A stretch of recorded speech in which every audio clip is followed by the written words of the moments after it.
morning from LJ at Belly Acres. This is the fine Neotech saw that came in, the NH865. And there's the manual for it, and a little scabbard. And you see ring compressors, and you got a mixing jug, some earmuffs, eye safety protection. And here on the side, you can see the fine saw. And one thing I did notice is they have sight lines, but they're not painted. They don't have a little black mark on there. I'll black them out later on if I decide to follow with it. It works pretty good other than that. I saw online and on the website both, these were marked black. And this here fine wrench is just a little bit too short for taking the plastic cover off because the bar is in the way. You try to reach it down in there and it hits the bar. You can't get it down in there. These other ones are fine, but you can't. It's just too short.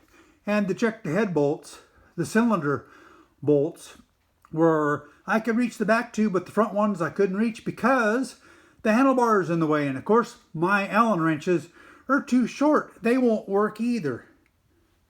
So we're hoping that they got it set up right. It all looks pretty good, and it looks like it has an automatic oiler, and it has an adjuster right here. You can see the adjuster down in there.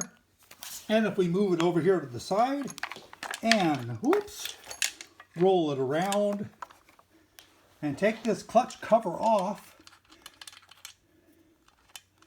and it looks like the clutch cover is some sort of metal also.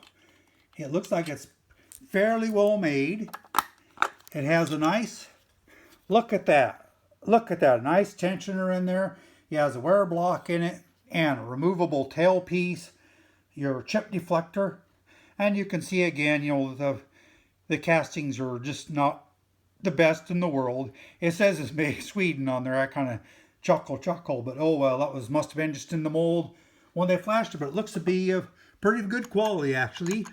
And looky here, we got a rim sprocket, a replaceable rim sprocket. It just has the circlip holding the flat washer on there, and it's a 3/8 7, a number 4. So hey, it's the same rim sprockets that I have a few of.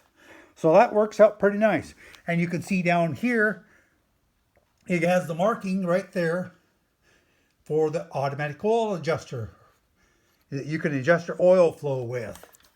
Looky there with the cover off, you can see it just a little bit better. That's kind of nice. And the cover here is some type of tin, you know, which is basically all of them, and has the nice dogs with the chain deflector here for when the chain comes back. And there's that decomp. They did provide a decomp plug, which, you know, if you want to take that out of there, which I probably will because you know, it's a small saw, but it's a nice Neotech. Everything else looks pretty good on it. Here's the marking. You can see the numbers right there. And the oil cap. Look at that. It's marked oil. Like wouldn't be able to figure that out. And here's the gas cap. It comes off of there pretty good. And goes back on. Both of them have a nice big rubber O-ring gasket on them. So hey, I doubt it's going to leak any. And it weighs right at, well, it's under 14 pounds. So it's a little bit lighter than my 444 was.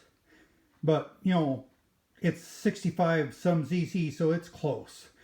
We'll find out when we run the thing, what it does then.